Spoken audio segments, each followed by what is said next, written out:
যারা এই নেশার জিনিসগুলো তৈরি করে, যেমন ড্রাগস, মদ, গাঁজা, তারা কিন্তু না এগুলো খায় না, খাওয়ায় কাকে? অন্যজনকে। তাদেরকে আসক্তিতে ফেলে দিচ্ছে এবং তাদের আসক্তি থেকে তারা টাকা ইনকাম করছে। মনে রাখবে যে এই যে তুমি খাচ্ছ দিনের পর দিন, এতে কিন্তু তোমার ক্ষতি হচ্ছে।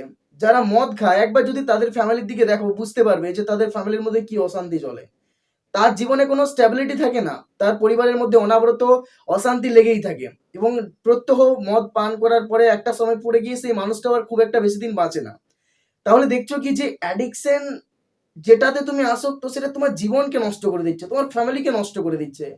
কিন্তু যে বা যারা তোমাকে অ্যাডিকশনের মধ্যে ফেলে দিচ্ছে, যে বা যারা তোমাকে মদ বিক্রি করছে, গাঁজা বিক্রি করছে, সিগারেট বিক্রি করছে, তাদের দিকে চেয়ে দেখো, তারা কিন্তু এগুলো মোটেই স্পর্শ করে না। তাদের কাজ হচ্ছে তোমাকে অ্যাডিকশনের মধ্যে ফেলে এগুলো থেকে টাকা ইনকাম করা। তাই নিজেকে বাঁচাও আগে, এই ট্র্যাপ থেকে নিজেকে উদ্ধার করো।